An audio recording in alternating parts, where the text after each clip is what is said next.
Hussein Tamrin, staf pengajar spesialis ilmu penyakit dalam, konsultan gastroenterohepatologi di Fakultas Kedokteran Universitas Airlangga, RSUD Dr. Sutomo, Surabaya. Sejak tahun 2012 hingga saat ini, saya mendapat tugas mengajar dan membimbing S1 Pendidikan Dokter, S2 Pendidikan Dokter Spesialis Ilmu Penyakit Dalam, serta rencana pembelajaran semester RPS mata kuliah non-alkoholik fatty liver disease. Salah satu tugas pengajaran yang diberikan kepada saya memberikan materi non-alkoholik fatty liver disease pada pertemuan ke-10. Capaian pembelajaran mata kuliah atau CPMK adalah mahasiswa diharapkan setelah mengikuti blog ini diharapkan agar mahasiswa semester 4 mampu merangkaikan konsep ilmu kedokteran preklinik dengan ilmu kedokteran klinik terhadap problem kesehatan di bidang gastroenterologi sesuai dengan derajat kompetensi yang tercantum pada SKDI 2012.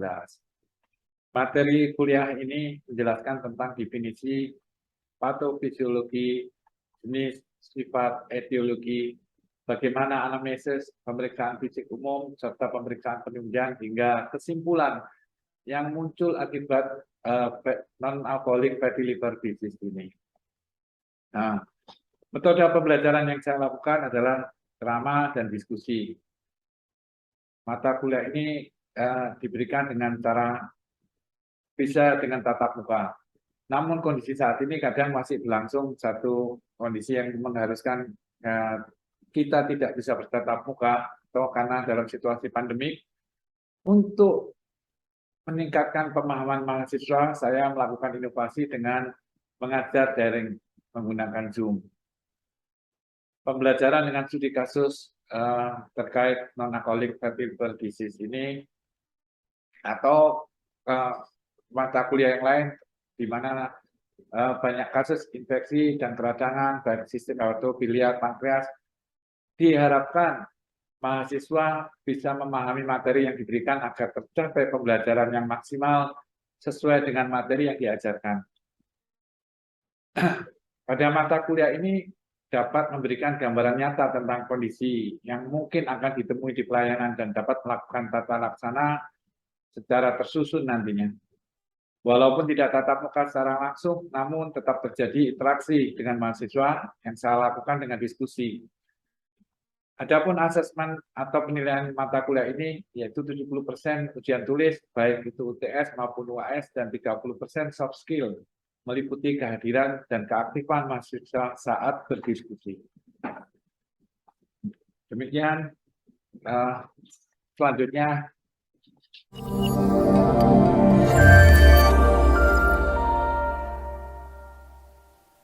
Saya Dr. Hussein Tamrin, spesialis penyakit dalam, konsultan gastroenterohepatologi dari Divisi Gastrohepatologi Departemen Ilmu Penyakit Dalam Fakultas Kedokteran UNER, Rumah Sakit Dr. Sutomo. Pada pagi hari ini, kuliah ini diberikan untuk mahasiswa Fakultas Kedokteran di Universitas Airlangga, Rumah Sakit Umum Daerah Dr. Sutomo, Surabaya.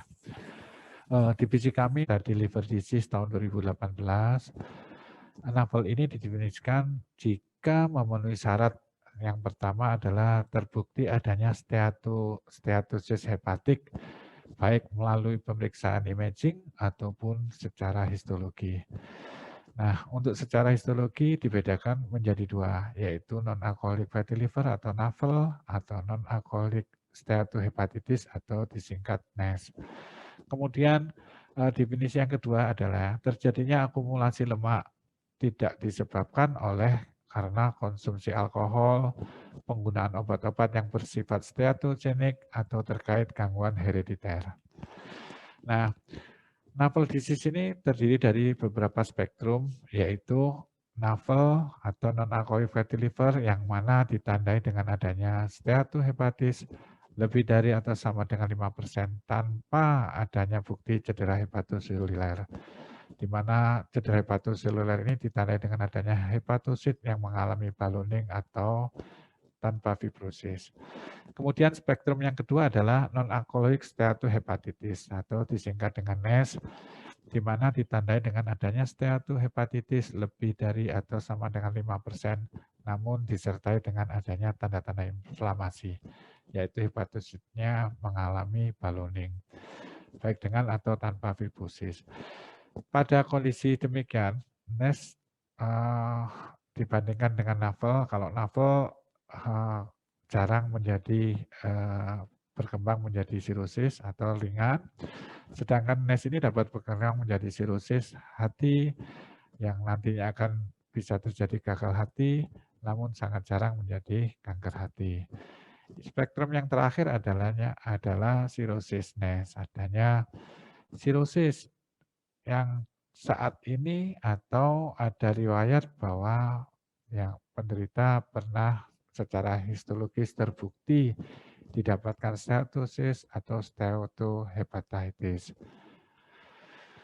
Secara epidemiologi, prevalensi global navel disease ini berdasarkan pemeriksaan imaging sebesar 25,24% dan meningkat menjadi 37% pada individu yang mengalami obesity. Di mana hal ini disebabkan perubahan gaya hidup yang meningkatkan resiko terjadinya sindroma metabolik, dislipidemia, obesitas, dan diabetes mellitus, yang semua hal tersebut beresiko menyebabkan timbulnya navel disease ini. Perjalanan alami non-alcoholic fatty liver disease ini dibagi dua kelompok, NASH atau non-NASH, di mana yang NASH di mana adanya steatohepatitis plus inflamasi dengan atau tanpa fibrosis dikelompokkan menjadi kondisi stabil atau yang sudah mengalami fibrosis. Kalau fibrosis nantinya akan terjadi sirosis bisa jadi gagal hati, baik gagal hati dekompensata maupun kompensata yang ujungnya meninggal atau lebih dulu menjadi hepatoma dan kemudian meninggal. Atau pasiennya bisa dilakukan transplantasi hati.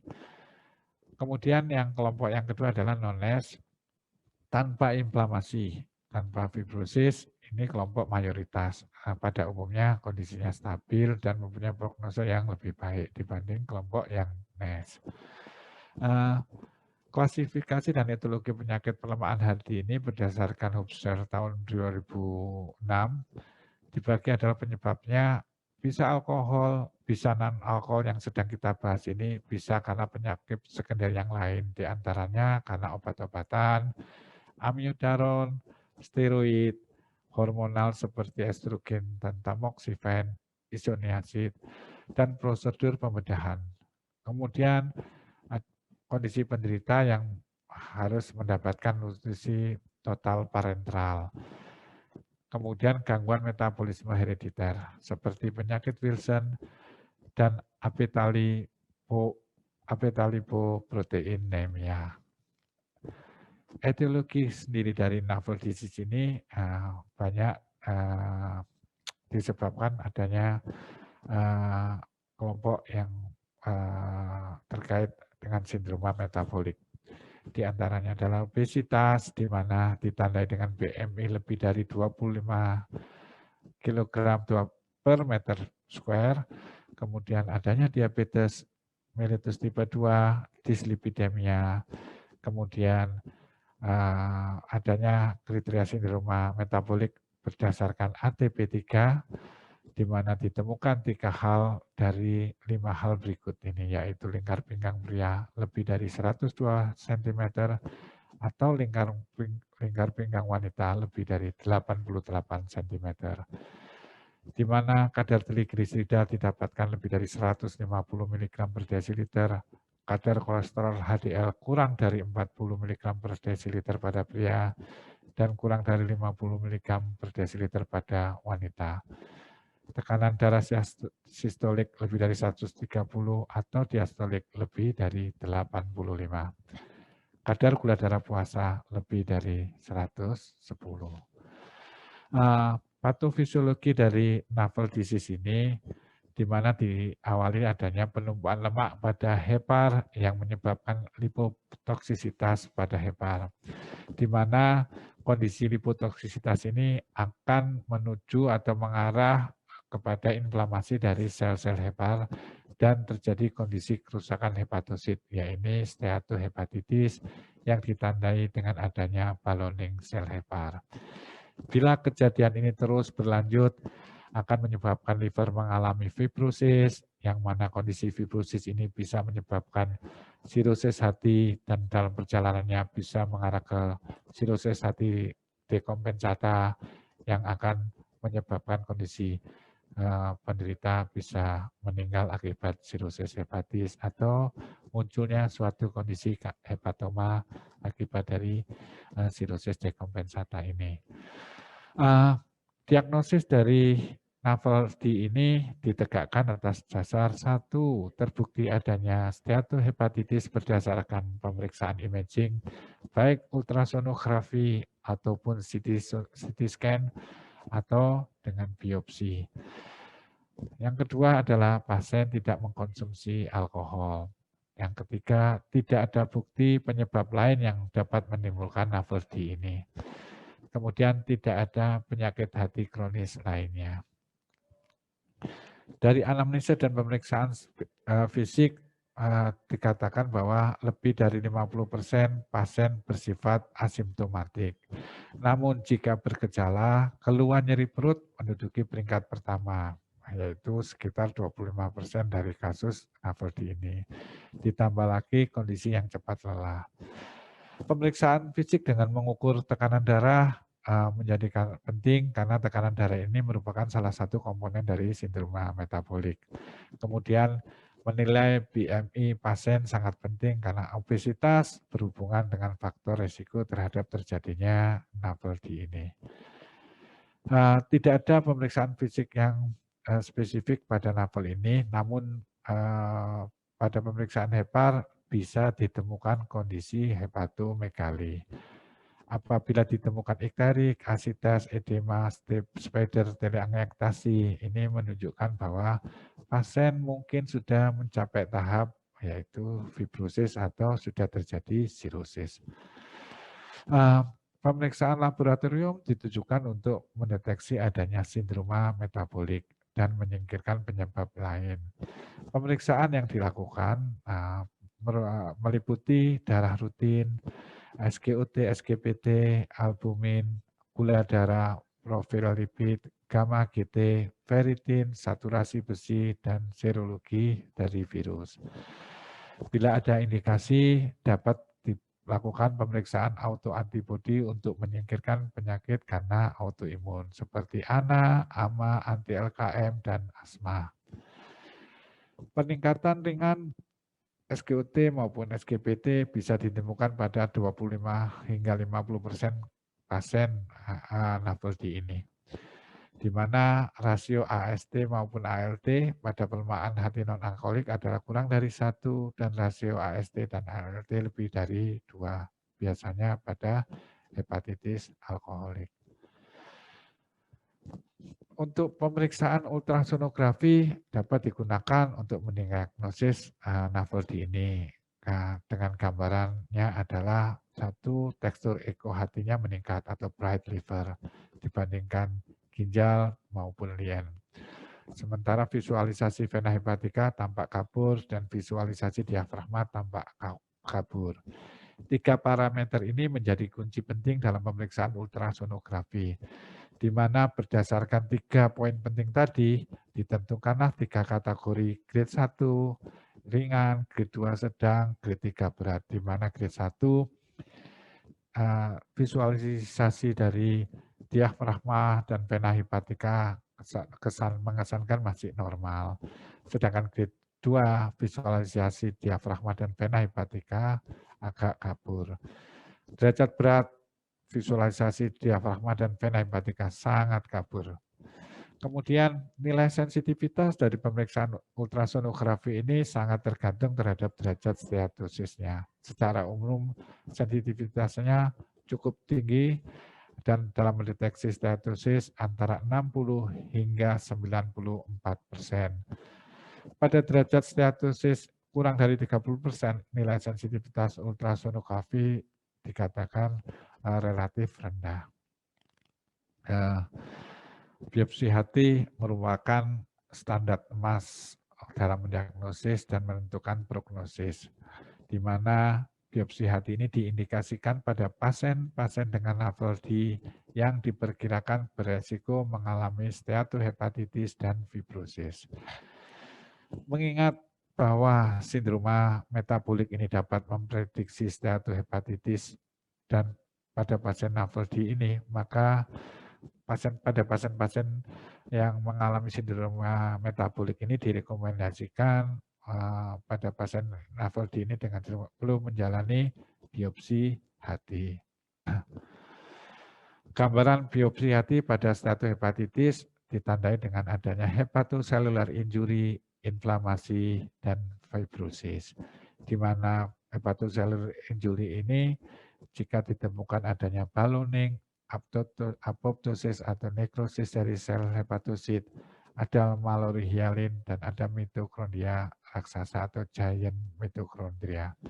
Sedangkan inflamasi ditandai adanya infiltrasi neutrofil, infiltrasi sel-sel lain termasuk limfosita ataupun makrofag. Fibrosis ditandai adalah perisinusoidal atau periportal. Kemudian fibrosis perisinusoidal dan portal atau periportal.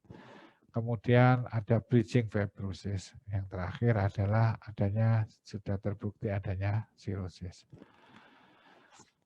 Manifestasi klinis dari navel D ini secara umum dapat dibagi menjadi 3 seperti yang disebutkan di awal, yaitu non-alkoholik fatty liver atau disingkat NAFLD, kemudian spektrum yang lebih berat namanya non-alkoholik steatohepatitis atau NASH, dan derajat paling berat adalah sirosis NASH. Pasien NAFLD ini dengan gambaran steatosis tanpa inflamasi dan fibrosis mempunyai prognosis yang lebih baik. Kemudian berdasarkan pemeriksaan biopsi, NAFLD dapat dikategorikan menjadi ringan, sedang, berat. Ringan apabila akumulasi infiltrasi lemaknya kurang dari 30, sedang 30-60%, dan berat jika akumulasi infiltrasi lemaknya mencapai lebih dari 60%. Pasien dengan NASH ini mengalami steatohepatitis terjadi pada kisaran 8-20% pasien obesitas dengan steatohepatitis. Seperti pasien dengan NASH mengalami fibrosis hati sekitar 2-30% diantaranya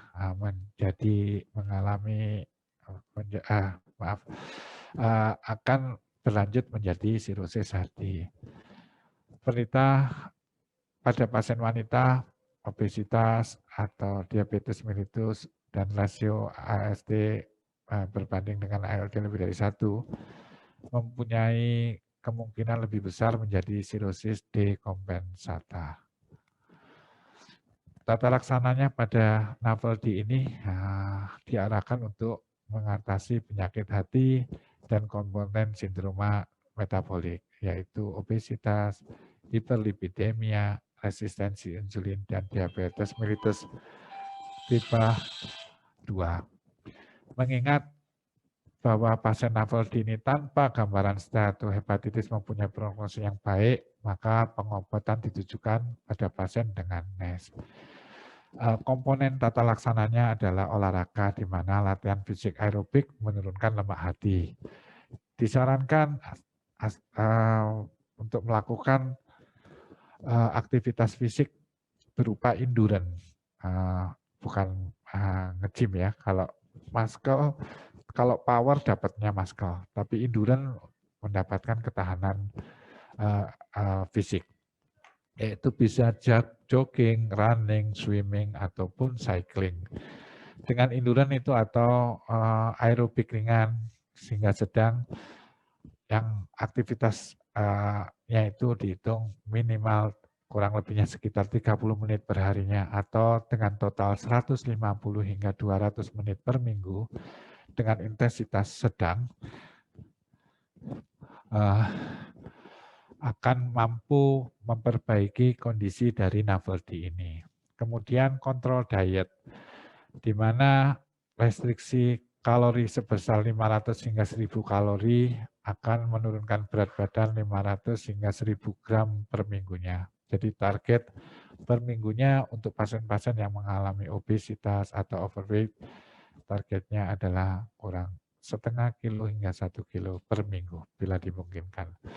Kemudian menurunkan kalori 25% dari kebutuhan kalori standar yang dihitung dari berat badan ideal penderita, bukan berat badan aktual.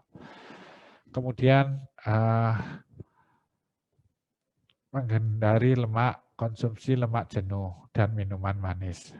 Kemudian dengan meningkatkan konsumsi makanan yang mengandung monounsaturated fatty acid seperti alpukat, minyak zaitun, selai kacang dapat menurunkan kadar trigliserida, kolesterol total, dan LDL.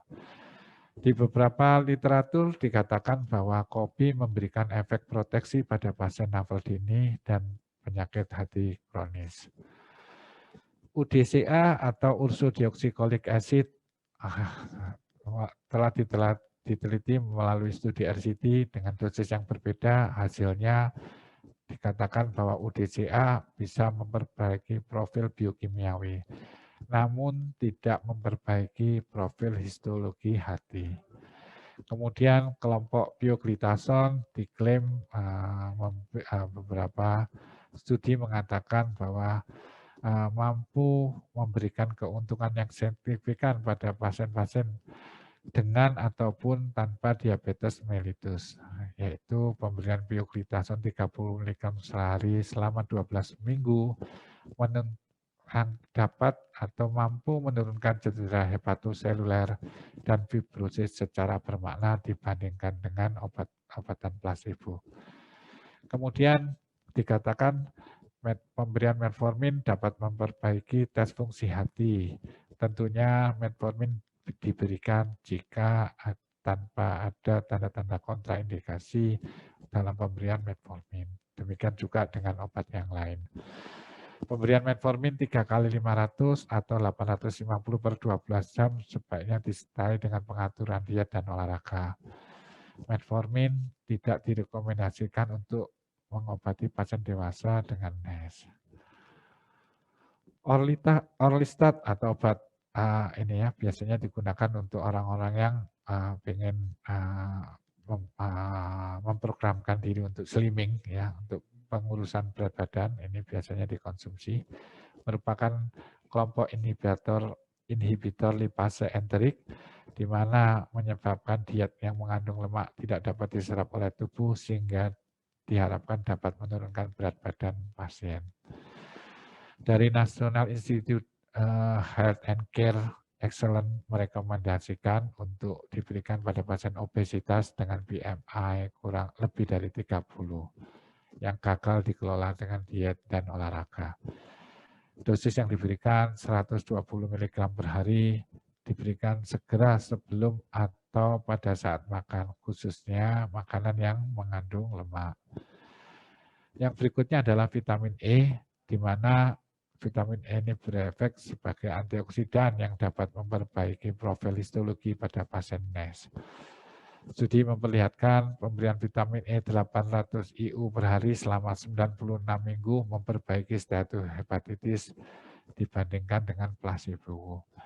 Kembali menurut American Association of Study of Little Liver Disease, vitamin E tidak direkomendasikan pada pasien NASH dengan diabetes mellitus, kemudian Naveldi tanpa dukungan biopsi, sirosis NASH, atau sirosis kriptogenik. Bedah bariatrik, pembedahan ini diindikasikan pada pasien dengan BMI lebih dari 35 hingga 40 kg per meter square, khususnya bila terapi diet maupun olahraga dan obat-obatan tidak mampu menurunkan berat badan. Namun pada penderita yang memiliki BMI lebih dari 50, pembedahan bariatrik ini menjadi pilihan pertama. Kemudian perlu diingat bahwa hipertensi ini juga punya peranan terhadap NAFLD atau maupun sindroma metabolik yang ujung-ujungnya akan berpengaruh terhadap penyakit NAFLD ini, maka sekitar 70% dan di Tenggara 70% penderita. Mohon izin bertanya, dokter. Boleh maam sama nasi sama ayam. Silakan. Gitu ya. Apa perbedaan hepatitis karena fatty liver dengan hepatitis karena virus enggak, dokter? Terima kasih. Ya, jadi hepatitis karena fatty liver ini sama hepatitis karena virus. Seperti kita ketahui kalau hepatitis karena virus itu macam-macam ya. Ada virus hepatitis A, virus hepatitis B, hepatitis C, hepatitis D, E, bahkan hepatitis F ya. Kalau karena virus berarti penyebabnya karena infeksi. Sedangkan kalau fatty liver penyebabnya non-infeksi. Namun kerusakannya akhirnya juga sama-sama menimbulkan komplikasi, bisa terjadi komplikasi kronis akibat dari kerusakan liver itu. Cuma perbedaannya satu, tentunya dari anamnesa, kalau penyebabnya karena virus didahului karena sama halnya penyakit virus yang lain ada tanda-tanda infeksi. Kalau fase akutnya ada flu-like syndrome itu ya, kayak demam, terus nyeri sendi, nyeri kepala, nafsu makan turun, ditambah gejala khas dari hepatitis akutnya, kayak misalnya ada kuning, itu gejala patognomonis adalah kuning, baik ditemukan di mata atau dari anggota badan yang lain. Ya, yang sensitif adalah di mata, di sklera mata. Sedangkan kalau karena fatty liver, tentunya penyebabnya bukan karena virus, tapi karena penumpukan liver yang penumpukan lemak yang menyelimuti di livernya. Akibat karena ya tentunya karena diet sama gaya hidup ya, tidak exercise dan sebagainya seperti yang dikatakan tadi. Jadi liver tidak hilang dengan kulit, air atau semacamnya karena dia tidak ekspresinya tidak melalui ginjal, jadi di metabolisme di di liver, sehingga kalau pas konsumsi lemaknya agak banyak ya otomatis di luar kemampuan livernya, metabolismenya di kemampuan livernya akan menumpuk di liver. Nah, itu dari penyebabnya. Sedangkan dari pemeriksaan fisiknya fase akut ada ikterusnya pada yang akibat virus itu. Kemudian ada flu-like syndrome-nya. Bedanya kalau di fatty liver tidak ada flu-like syndrome dan kadang tidak ada ikterusnya, gitu ya. Kalau memang belum kerusakan berat nggak akan ikterus fatty liver itu, malah nggak bergejala, gitu ya. Dari tampilan fisiknya kalau yang satu menunjukkan sakit, orang sakit, demam, terus badannya seperti layaknya orang sakit. Kalau demam pasti badannya sakit semua, malas, tidak nafsu makan, mual muntah. Tapi orang fatty liver, orangnya mungkin malah sehat, kelihatan sehat, bahkan obesitas, malah kebanyakan obesitas. Kemudian itu dari tampilan fisiknya. Nah, dari pemeriksaan laborat, tentunya viral marker menentukan, ya. Selain viral marker, itu tadi ada tanda-tanda ikterus. Sementara kalau di fatty liver tidak ada viral markernya, gitu. Viral markernya negatif, tapi tanda-tanda misalnya kayak dislipidemi ada, kemudian dari ultrasonografinya tidak bisa dibedakan fase akutnya. Cuman kalau karena fatty liver, tentunya di imagingnya, baik ultrasonografi maupun CT scan atau fibroscan, ultrasonografi atau CT scan itu menunjukkan adanya fatty liver, gambaran fatty liver. Sedangkan pada hepatitis akut, gambarannya mungkin non-spesifik, yaitu mungkin ada hepatomegali atau pembesaran liver. Kemudian dari pemeriksaan labnya tadi sudah saya sebutkan ya, ada tanda-tanda ikterus dan lain sebagainya, itu dibuktikan dari pemeriksaan lab, baik itu darah maupun kencing. Kemudian ini kalau di fatty liver tidak ada yang khas pada ini, hanya ditemukan dislipidemi atau akibat dari penyakit metabolik sindromnya itu. Ya. Terus hasil akhirnya, tapi sama, hasil akhirnya terjadi kerusakan hati yang kronis, sel-sel hati